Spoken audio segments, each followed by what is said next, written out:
Welcome to Spoilers Only, hosted by me, Inaya. And me, Becca. Here on our brand new show, we're discussing TV shows, movies, and most things in between in all of its glorious detail. So if it's the details that you don't want, that's too bad. That's where the Spoilers Only podcast, it's all we're going to give. It's kind of our thing. Enjoy the show.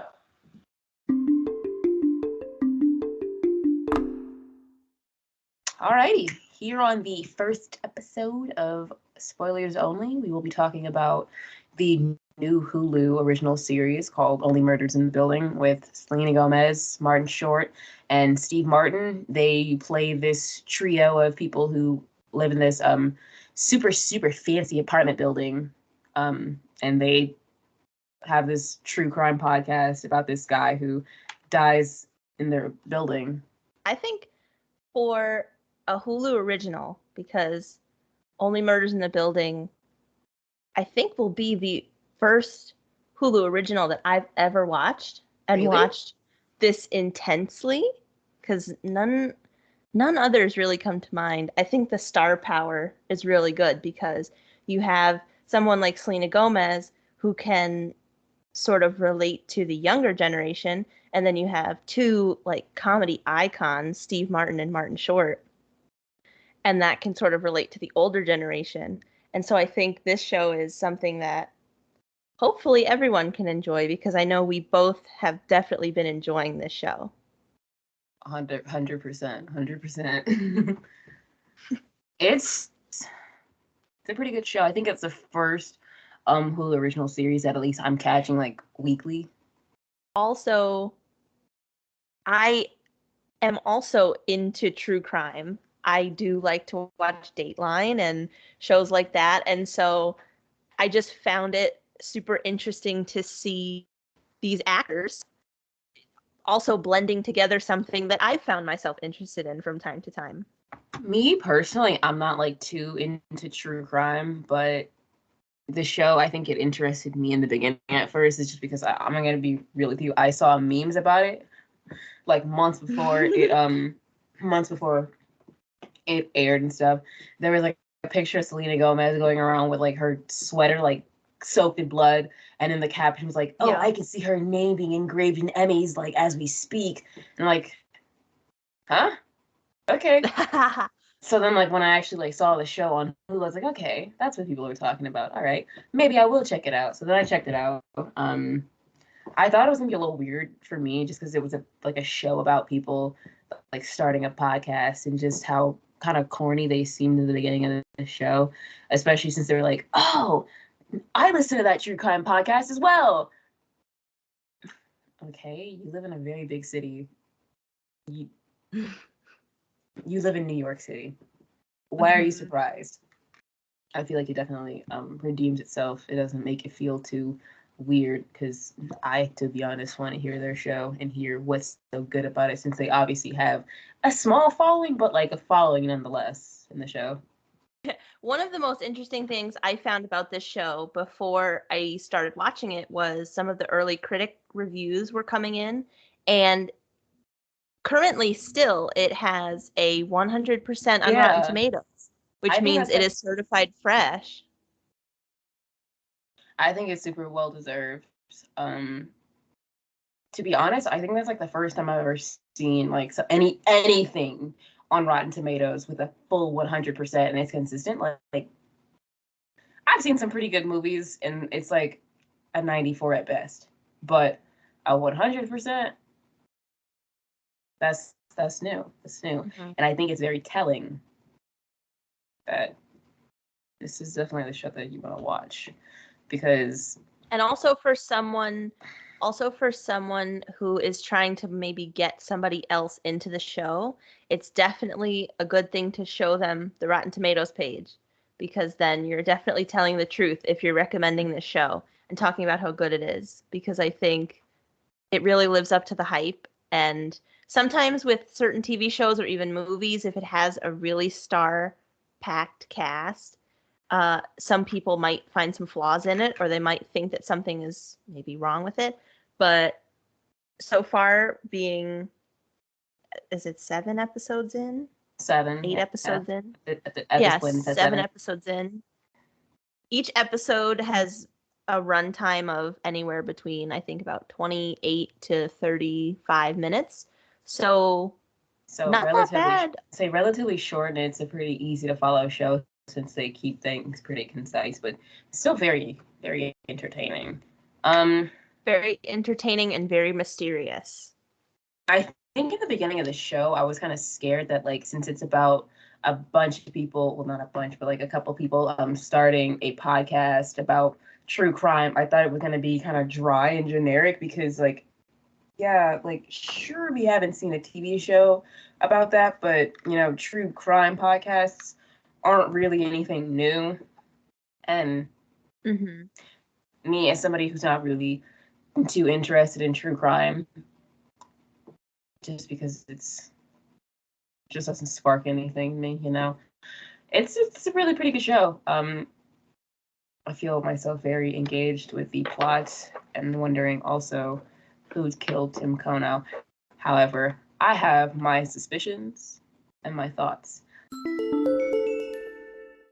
I can say with certainty that my suspicions have changed a little bit. I feel like, especially maybe episodes 2 through 5 is when you really started having a bunch of names pop up, and I would just kind of go along with whatever the character said, and I was like, oh, that makes perfect sense. And then the other person explains why it wasn't them, and it's like, oh, why didn't I understand that? So I was kind of sucked in to their point of view and why they think, for example, that rock legend Sting poisoned Oliver's dog and murdered Tim. And they had valid points to go along with it. But then when Sting is there and explains why, it's like, oh yeah, okay, that makes sense. But it really makes you look at everybody in the show and if they're telling the truth or not.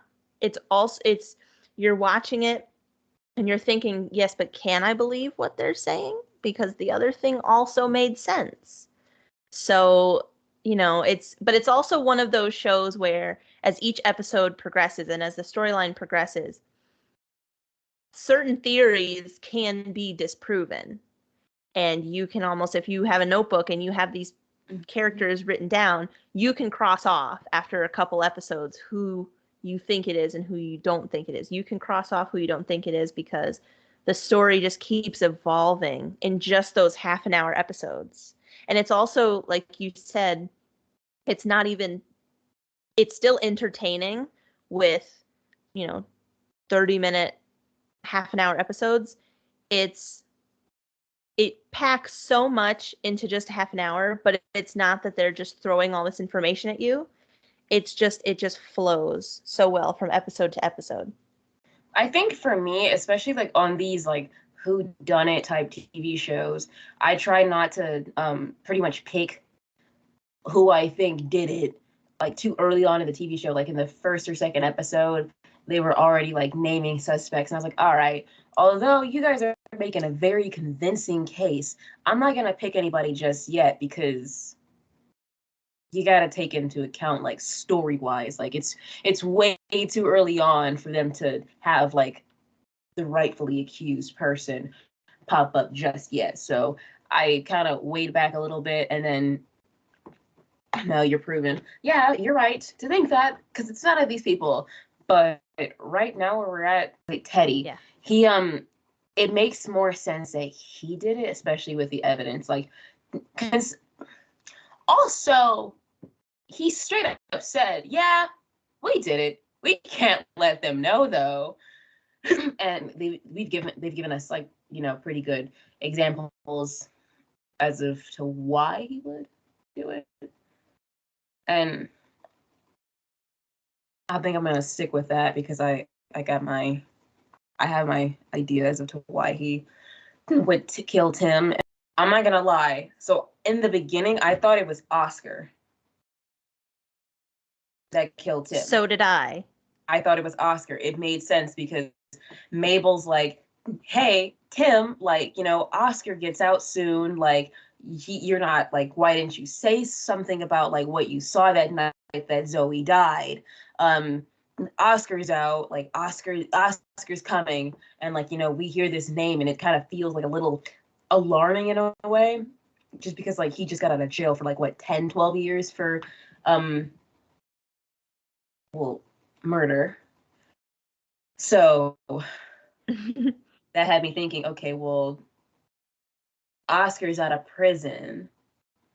There's someone following, the crew around the Arconia in a weird hoodie for the past couple days, and we don't see his face. It makes sense that he would kill Tim only because, let's just say that Oscar did kill. No. So Oscar did not kill Zoe.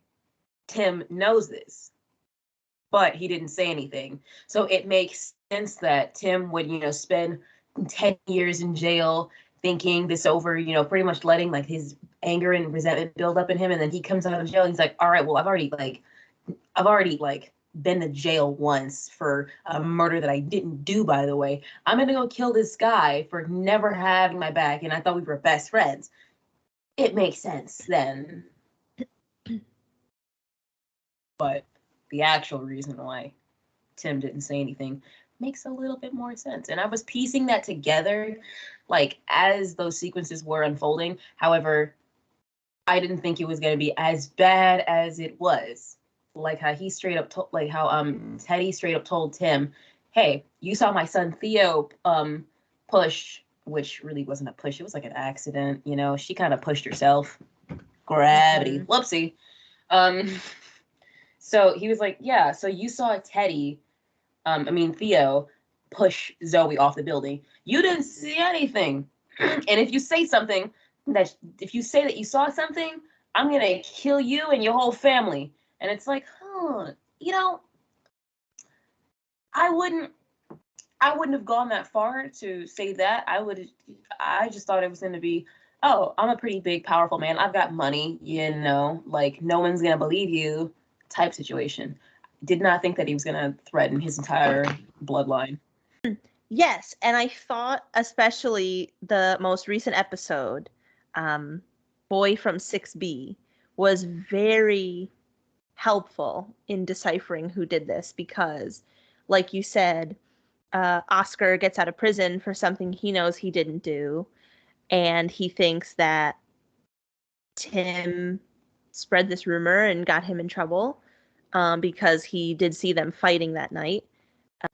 Parts in the episodes where they were discussing the jewelry, and when Mabel went to Tim's apartment and discovered all of the Hardy Boys novels were filled with jewelry, and he was trying to track down Angel, as the alias is known as, and how in the previous episode, in episode 6, when they connected the name on the check to the name Angel, I thought that was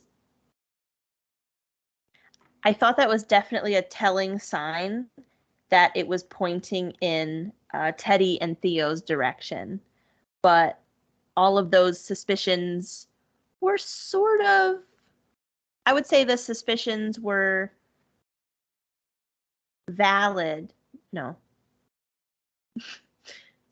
My suspicions about Teddy and Theo were validated in the latest episode 7, because that really painted a picture with the flashbacks and really gave me a better idea of what's going on, because the first few episodes are definitely mysterious. You can choose your fighter in the first couple of episodes. You can really pick which character you think did it, especially one of the beginning episodes where Mabel, Charles, and Oliver go into Tim's apartment. They still find that there's still blood on the floor and cat paw prints. And they all point to the neighbor with the cat that died on the same night as him. And then it, points to Sting, and it points to all these other neighbors when Teddy was really in the story early on, but he wasn't seen as a threat or a violent character. He was sort of just seen as one of Oliver's Broadway buddies. I was gonna say, like, that really doesn't make sense to me. Like, although everything was laid out to us that like, oh yeah, Teddy definitely killed Tim Kono. But in this latest episode, we see him and his son talking like, oh, they're on to us, like they know things. Maybe okay, so obviously Teddy is the main sponsor of the podcast. So obviously he would listen to the podcast. He knows that they're covering the case about Tim Kono. If he knows that he killed Tim Kono, I just don't think that he would sponsor a show about that situation. Because let's just say, you know, their investigation skills just are that good to where they get to the bottom before the police actually get to it. In which, you know, they kind of are, considering the police already closed the case. You gave them the platform to take you down. So now that I'm like thinking about this out loud again, what if, well, they know, so he looked at their little bulletin board to where they were like, you know, piecing together the bullet points about Tim Kono. They know about Zoe. They kind of have a part in Zoe's thing. So what if, by any chance, and this kind of doesn't make sense considering, like I said, Theo saw the board and knows about their suspicions about everything about Tim Kono and their dad, or his dad. And so what if Teddy killed Tim Kono for other reasons and Theo has no idea about it? And he thinks this whole situation is about him accidentally killing Zoe. And that's a really good theory. That's a really good theory because it almost seems like I was saying, Teddy was sort of introduced as just one of Oliver's friends and not really anyone suspicious.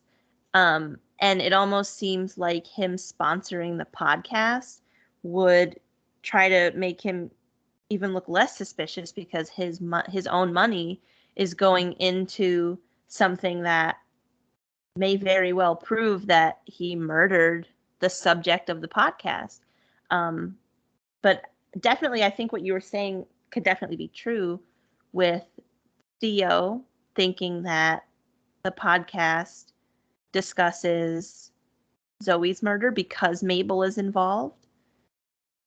A theory of mine that has started to come about, especially with in this episode, how we see Teddy and Tim talking after he witnessed what had happened with Zoe and Theo, how, you know, he says basically, I'm paraphrasing, but he says, you know, you might end up the same way Zoe did if you say anything. And I feel like in episode 3 or 4, I believe it was, when Sting was involved, Sting was one of Tim's clients, and apparently he had lost a lot of money, and Tim was having money issues. And I feel like maybe Tim's last resort to get back on track and come into some money was possibly blackmail Teddy into giving him money. And if Teddy did not, he would go public with what happened to Zoe and kind of ruin 2 lives in the process, because he would be exposing Theo and also exposing Teddy for covering it up. That's a very good point in the theory. I didn't think of, forgot about that part. Yeah, because then Sting was feeling very remorseful about firing him. Yes. Which it sounds like, or it was pretty evident that like Tim was just not well liked in the building at all. Like everybody kind of went to his memorial service just to say how much they like were kind of glad he's dead, which is wrong on so many levels. Because why would you do this? I don't even think like we've like I don't think we've ever been introduced to any of Tim's family at this point. And I feel like so that maybe that's a little suspicious. I wanted to add something that I needed your opinion on because I thought, like, even though the circumstances were a little weird. Okay, so obviously the police think that Tim died by self-inflicted gunshot wound. However, they just assume that just because. Why do they assume that, you know? Like, there are several things to rule out the fact that it is a murder, considering the fact that, you know, Tim not liked it all in the building and he mysteriously turns up dead in his apartment.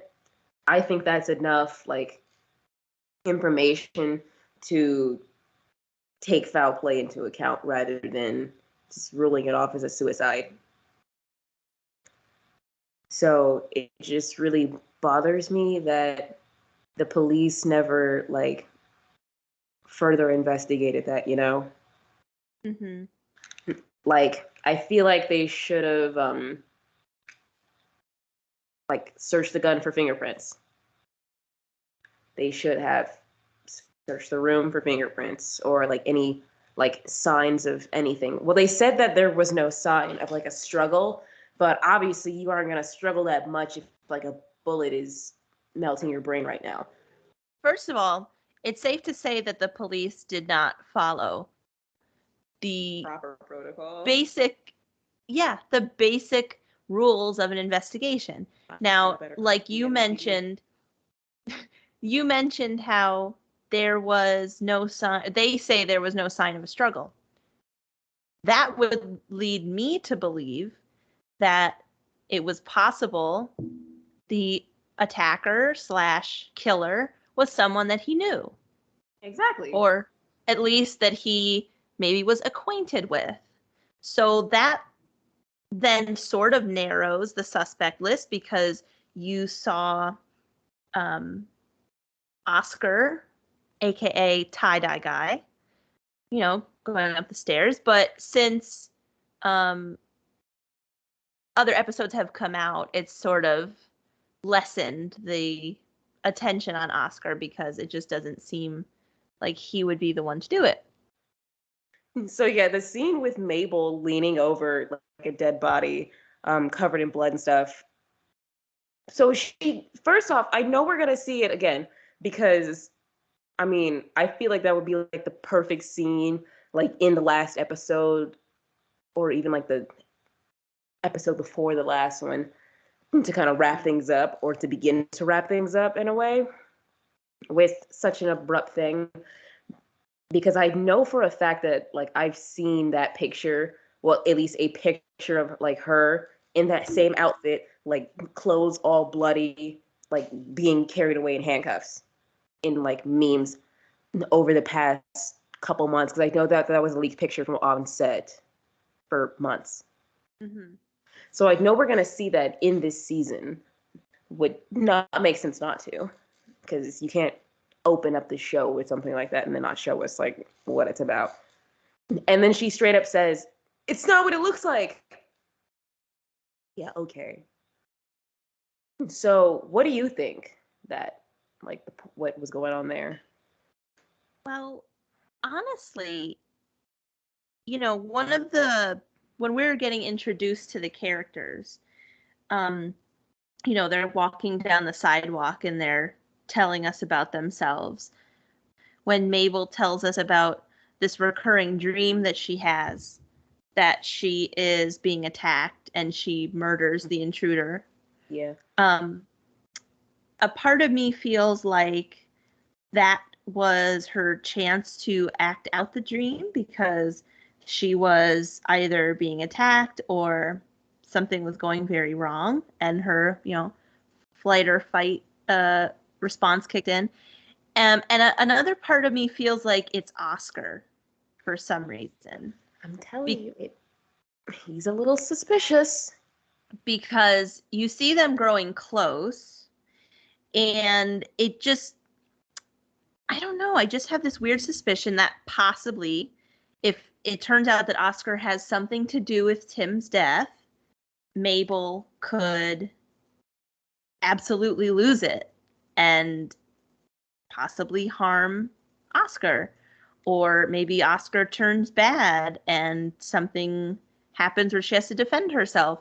I feel like there's a lot of possibilities. I mean, that could also be Theo. It could be Teddy. It could be maybe not even related to the story at all, or one of the people.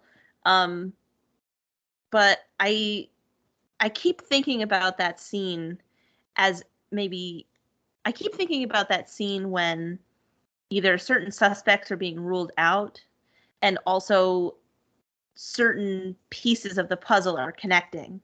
And I think, well, if this is narrowing down, then who is that she's, standing over? It's that's my one thing that I just can't really think of a possible explanation for, because then my mind just goes everywhere. Well, okay, let's just throw our entire theory that Oscar's guilty. He has something to do with Tim Kono's death. In that scene where she's, covered in blood, she immediately says, "It's not what you think," or "It's not what it looks like." So maybe that is Oscar. Maybe Oscar was the first one to get the jump on Teddy, because he kind of knows about it. He kind of knows about it. Mm-hmm. He kind of knows that they're on to him. But like maybe Oscar confronts him, and then he gets himself stabbed or shot or whatever, and then Mabel loses it because that's her last friend from that group that's alive, unfortunately. And then she quickly jumps to him, gets herself covered in his blood, and is like trying to check on him and stuff, and that's probably why. And then everybody else, they caught the word that, oh yeah, someone's been shot or whatever in the building, and they go scope it out, and then they see that it's Mabel standing over the bloody body. So maybe the thing is that either Teddy kills someone else and tries to frame Mabel, and they use that as a way to kind of, pretty much put the nail in the coffin. Yes, Tim Kono was killed by Teddy. Or I don't know. That sounds pretty good to me. I don't know. Mm-hmm. That is a really good theory. I didn't think about it that way because, with her standing there and she says, "It's not what you think," you immediately assume that something nefarious happened and she possibly committed a crime. I was saying, it's not what you think. Oh, yeah, sure. Okay. Uh-huh. But now that this story is unraveling and you see certain names popping up, like you said, it is definitely a possibility that they could be trying to frame her, because look at how easy it was to frame Oscar. And he spent time in prison for that. That, and, they spent a while not trusting Mabel because she lied about knowing Tim in the beginning. So that could be, used as a motive. I just have a question about a couple things regarding Theo and Teddy. Mm-hmm. So what do you think led Theo into spying on them? Spying on the trio. Yes, I actually just had a thought. Maybe. Go for it. I just had a thought. I don't know why I didn't think of this earlier. So maybe he's spying on them because, so the podcast is about Tim Kono's death, and let's just go with a theory that Theo and Teddy have something to do with it, or at least Theo has something to do with it. I mean, not Theo. Teddy has something to do with it. So he's using his son to spy on them because obviously he's he's not hosting it. He's sponsoring their podcast, and it would look a little suspicious if he suddenly pulled the rug from underneath them and took away that sponsor, right as they were figuring out or piecing together that, you know, he might have something to do with it. Don't you think that would look a little weird? It's like, oh, our sponsor, he might be the murderer. And then they take away the sponsorship before they even publish that episode. So maybe it's because he can't, although he can't like directly confront them like that, he's using his son to spy on them because they're kind of onto him. So maybe he's trying to put a stop to their plans. One of my original thoughts, after the past few episodes where it's been building that Teddy has been looking more suspicious, is that one of the reasons that he started sponsoring this podcast is not only to help out his friend Oliver, but just to take the spotlight off of him, because someone would probably think, why would you put your own money into something, or why would you sponsor something that ultimately might prove that you're the killer, that you killed the person that they are talking about in this podcast. And, you know, that comes into my head, and I just feel like there's a lot of still unanswered questions, because even though there are only 3 episodes left, I feel like there's still a lot more that we need to know about Teddy and Theo. I think Teddy, like, I think him giving them the sponsorship while being guilty is similar to like a whole situation to where a thief would help you look for something that they stole from you, you know, so they don't look suspicious, or like a murderer going to the funeral of like their victim. So, you know, you could very well be correct in the idea that maybe that was just to kind of get like the picture off, the camera off of him. And he also provided food for the memorial service, because I can remember that was one of the things early on where we were kind of learning about his character before really meeting him, and how Oliver is like, all he eats is the dip that he makes. Is that right? Yeah, I'm pretty sure that's what it is. Hummus. Yeah. So it's almost like he was just trying to show like, oh no, I knew Tim and blah, blah, because they were so focused, because everybody at that memorial service had something bad to say about Tim Kono. And that was just so, it was one of the, I feel like, more confusing yet comedic parts, because, you know, you go to a memorial service to remember all the good things about this person and share why you will miss them. And the neighbor's cat got more sympathy than Tim did. And so that, I think, just opened up the world of possibly everybody being a suspect, because one of the neighbors mentioned how they wanted his apartment, something about renting the space next to them. Like, it was all just, it wasn't really about him. It was just about all the reasons why they hated him. And he was just a very unlikable person. Also, why do you think Tim's phone's password was Theo? Oh, that's a good question. I was thinking about that. Like, what do you think his involvement in Tim's situation is? I think it was possibly a way for Tim to always know that something was being held over his head. He will always know that he falsely imprisoned Oscar for Zoe's death, knowing that even though they did fight and sort of break up before her death, he's not the one that killed her. No. Like, even though the circumstances looked a little weird, Theo was the last person to see her alive. And I think it was probably always something that Tim felt really bad about. And it was just always a reminder that there was sort of a wrong that he needed to right. Well, I think that's really like all the points that I wanted to hit on about Only Murders in the Building, at least at this point. Cannot wait to see the following episodes to see how the rest of this story unfolds, and we'll finally get to confirm who Tim's killer is, and we'll see if any of us are right. I'm very much looking forward to that.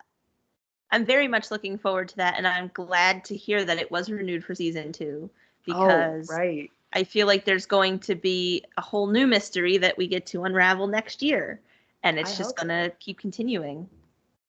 It's a pretty good show so far, so I think Hulu's definitely, done something with this one, considering it's got 100% on Rotten Tomatoes. If you haven't already, get yourself a free trial on Hulu. If you don't already have Hulu, it's a really good show. Definitely 100% recommend. Certified fresh on Rotten Tomatoes. This has been a discussion of a Hulu original, Only Murders in the Building. And just before we wrap up this episode, I want to just kind of talk about what our listeners of this lovely, lovely thing that we've created here can expect in this season. Well, I can speak for both of us when we say that we love television, we love movies, and plenty of stuff planned.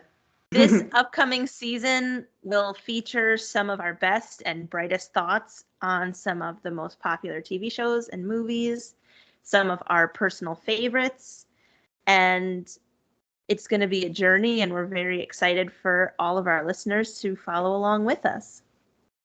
Mixture of new and already existing TV shows, so it should be some pretty fun stuff to look forward to. We've got plenty of excellent content planned for everyone. I know that there are definitely some episodes that I'm way more excited to record. Me too. I think, and I think no also comments yet. That's all under wraps, but I think the listeners will definitely be able to tell in our voices our excitement for certain topics that are coming up. So you'll all just have to stay tuned and find out. All right, that concludes the very first episode of Spoilers Only. Thank you for listening. Give us a follow on our Twitter at SpoilersOnlyDuh. Subscribe to our channel here on YouTube and stuff. Can't think of anything else. Becca? Thank you all for listening. If you enjoyed, please share with a friend who also loves movies and TV shows. And we'll catch you guys next time on Spoilers Only.